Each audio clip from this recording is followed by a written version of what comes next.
नमस्कार, नागा जीवक चैनल में आपका स्वागत है। परिभाषा प्रकरण के इसी क्रम में आज हम अन्य परिभाषाओं के बारे में बात करेंगे। पहला टॉपिक है इसमें आज का अमृतीकरण। अमृतीकरण क्या है? यानी कि इसके पहले के क्रम में हम बता चुके हैं कि मारण प्रक्रिया, मारण जिससे कि भस्म बनाई जाती है। तो धातुओं आदि की या किसी भी द्रव्य की भस्म बनाने के बाद भी अगर उसमें कुछ शेष रह जाएं, दोष, तो उसको दूर करने के लिए मारण प्रक्रिया के बाद में अमृतीकरण किया जाता है। यानी कि भस्म में बचे हुए शेष दोषों को दूर करने वाले संस्कार को या दूर करने वाली प्रक्रिया को ही अमृतीकरण कहते हैं। अमृतीकरण करने से भस्म के गुण में तो वृद्धि हो जाती है, क्वालिटी बढ़ जाएगी, लेकिन उसका जो नेचुरल कलर है उसमें हानि होगी, यानी कि उसके वर्ण की हानि होगी। तो अमृतीकरण से भस्म अमृत के समान हो जाती है।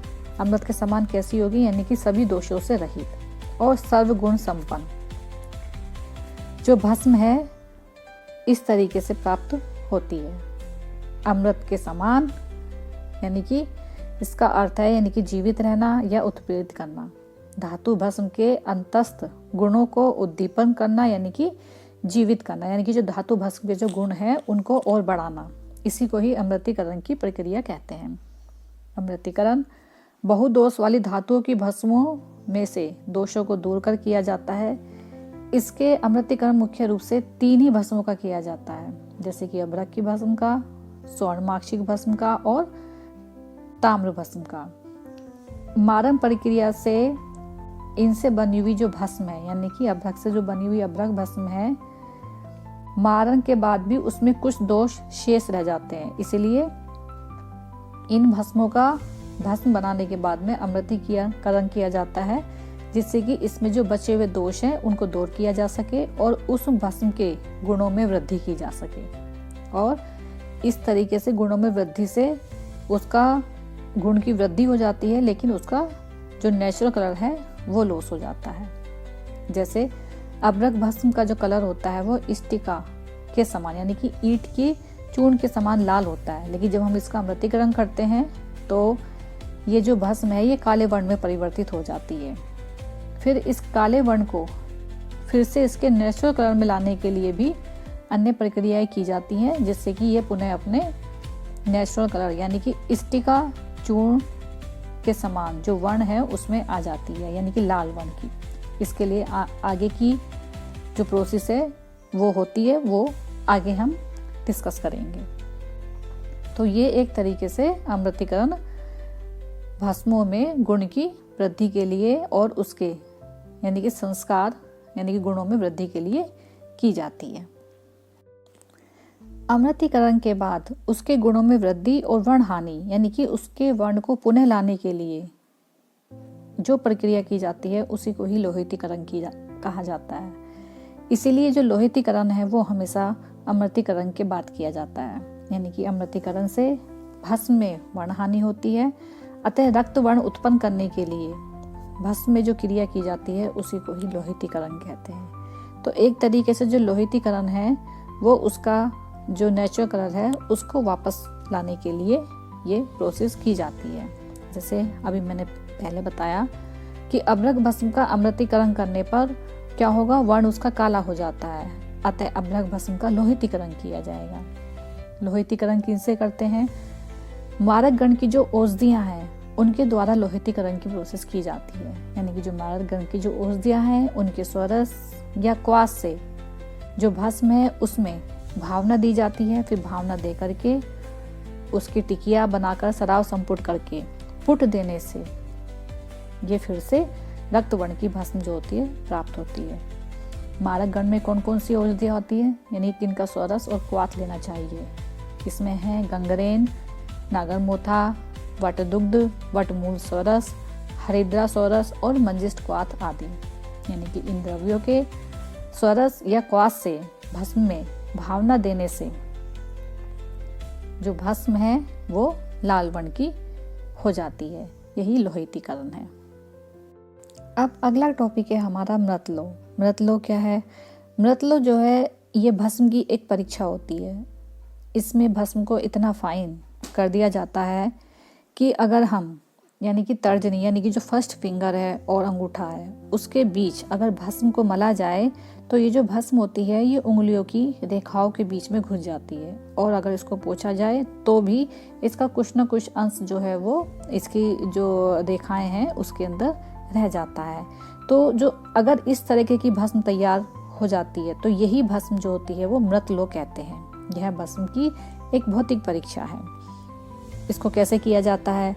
किसी भी धातु के भस्म को क्या करना है? समभाग रजत लेना है, घी लेना है और मधु लेना है। यानी कि धातु की भस्म कोई भी हो उसके साथ में हमें रजत, धातु, घृत और मधु इन सबको मिला करके एक मूषा के अंदर रख के तीव्र दमन करते हैं, यानी कि हीट देते हैं, अग्नि देते हैं। फिर उसको स्वयं ठंडा होने देंगे।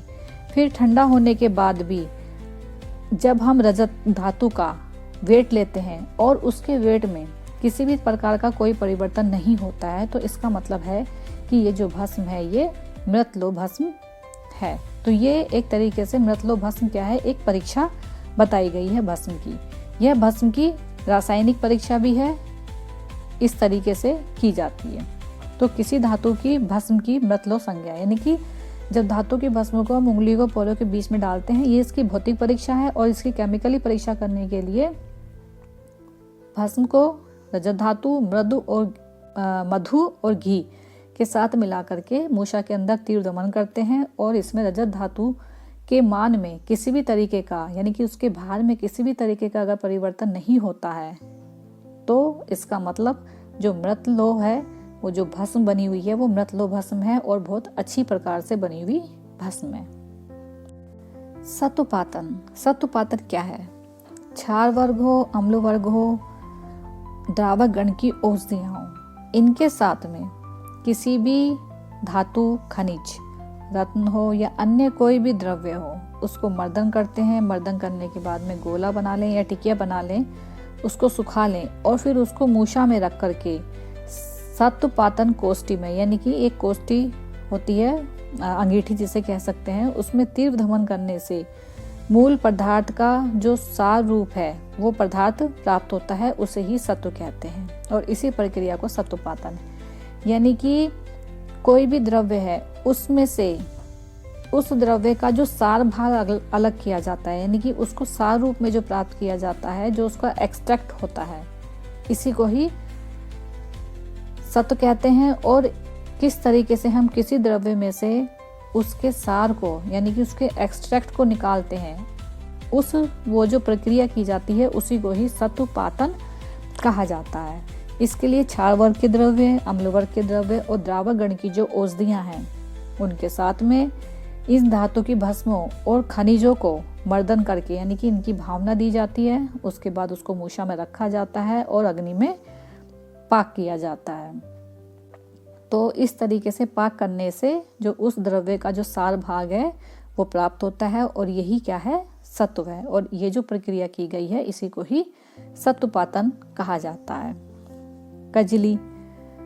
कजली पारद के अंदर गंधक आदि उपरस्त द्रव्यों के साथ में, यानी कि पारद को गंधक आदि उपरस्त द्रव्यों के साथ में या किसी धातु के साथ में बिना किसी द्रव्य योग के, यानी कि कोई भी लिक्विड डाले बिना ही उसको अच्छे तरीके से जब मर्दन किया जाता है तो मर्दन करने से चिकना और कज्जल यानी कि काजल के समान काला कर लिया जाता है, इसी को ही कजली कहते हैं। आमतौर पर पारद के अंदर गंधक मिलाकर के ही कजली तैयार की जाती है। जब पारद और गंधक को आपस में मर्दन किया जाता है तो मर्दन करने से ये कज्जल और काजल के समान हो जाती है, इसी को ही कजली कहते हैं। लेकिन कभी कभी इस पारद में या अन्य कोई भी धातु द्रव्य है उसमें गंधक हो या अन्य कोई भी द्रव्य मिला करके जब कज्जल यानी कि काले रूप में जो द्रव्य प्राप्त किया जाता है उसी को ही कजली कहते हैं।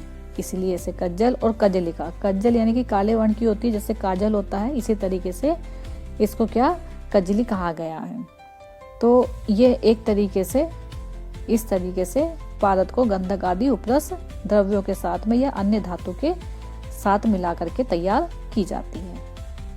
अभी जैसे कि बताया कि गंधक के बिना पारद की कजली निर्मित होना संभव नहीं है, इसीलिए अक्सर पारद में जब भी होगा अन्य द्रव्य भी मिलाकर के जब कजली बनाई जाती है तो सबसे पहले पारद के अंदर हमेशा पहले गंधक मिलाकर के कजली बनाई जाएगी, उसके बाद उसमें अन्य द्रव्य हम मिला सकते हैं। तो पारद व गंधक की कजली विशेष रूप से क्या होती है, अनेक प्रकार के रस योगों को यानी कि अनेक प्रकार की जो रसौषधियाँ हैं उनके बनाने में निर्माण के लिए प्रयोग की जाती है, या फिर इसका जो उपयोग है कजली का धातुओं के मारन के लिए भी इसका प्रयोग किया जाता है। तो इस तरीके से जो कजली है वो रस शास्त्र में बहुत ही महत्वपूर्ण योग है।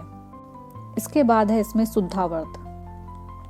शुद्धावर्त क्या है, जब अग्नि अच्छी तरीके से प्रज्वलित होकर श्वेत वर्ण के प्रकाश के साथ चमकने लगती है उसे ही शुद्धावर्त कहते हैं। इस तापक्रम पर प्राय सभी धातुओं का सत्व निकलता है, यानी कि शुद्धावर्त जो है आमतौर पर सत्व निकालने के लिए बहुत हीट दी जाती है, और इतनी हीट दी जाती है कि जब वो हीट जो होती है वो बिल्कुल एकदम श्वेत वर्ण के प्रकाश की तरह चमकने लगे, तो यही जो स्टेज है इसी को ही शुद्धावर्त कहते हैं, और अंग्रेजी में इसे व्हाइट हीट के नाम से कहते हैं। तो शुद्धावर्त होने तक यानी कि व्हाइट हीट होने तक जो सत्वपातन की जो प्रोसेस है वो की जाती है, यानी कि किसी भी द्रव्य से सत्व निकाला जाता है। बीजावर्त ये भी क्या है, ये भी हीट का टेम्परेचर की एक स्टेज है। इस स्टेज में क्या होता है, यानी कि हम इतनी हीट देते हैं कि जो धातुएं हैं वो पिघलने लगती है, यानी कि लिक्विड फॉर्म में आ जाती है, द्रवित हो जाती है।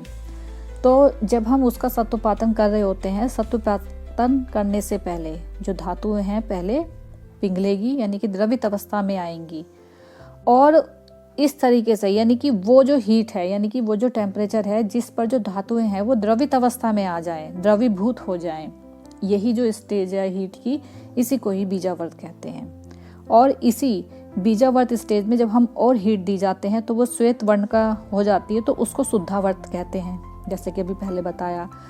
तो शुद्धावर्त पे क्या हो जाएगा, सत्व निकल आएगा, और बीजावर्त पे क्या होता है कि धातुएं पिघल जाती हैं। तो एक तरीके से जो बीजावर्त है वो शुद्धावर्त से पहले की स्टेज है।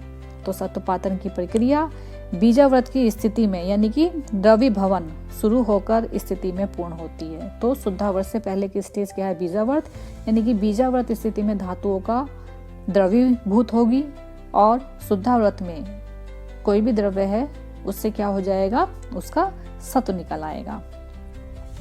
रसायनों में इसे लोहाव्रत कहते हैं। सत्वपातन की प्रक्रिया बीजाव्रत की स्थिति में शुरू होकर यानी कि द्रवीभूत और शुद्धाव्रत की स्थिति में पूर्ण होने लगती है।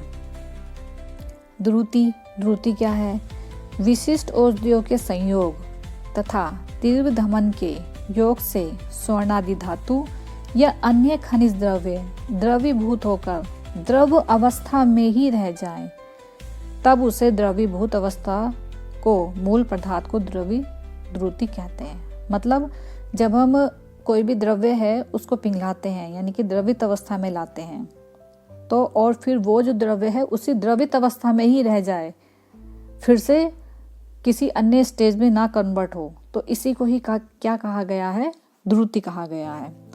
तो द्रुति के मुख्य रूप से 5 लक्षण बताए गए हैं, जैसे कि निर्लेप, तो यानी कि पात्र के साथ जो द्रुति है वो चिपकनी नहीं चाहिए, ना लिपटनी चाहिए, और स्वच्छ और शुद्ध होनी चाहिए। द्रुतत्व यानी कि द्रव रूप में ही रहनी चाहिए। तेजस यानी कि चमकदार होनी चाहिए। लघुत्व, मूल पदार्थ से हल्की होनी चाहिए। पारद के साथ द्रुत संयोग, पारद में ग्रास देने पर शीघ्र पारद में विलीन हो जाना, वह स्वयं का पृथक अस्तित्व समाप्त हो जाना, यानी कि पारद में अगर हम द्रुति को डाला जाएगा तो इसका जो अस्तित्व है वो खत्म हो जाएगा, सिर्फ पारद का ही अस्तित्व रह जाएगा। तो पारद के साथ इसका द्रुत संयोग होता है। अगर ये आपको मेरी महत्वपूर्ण जानकारी पसंद आई हो तो मेरी वीडियो को लाइक, शेयर और कमेंट करें, और मेरे चैनल को सब्सक्राइब करें। धन्यवाद।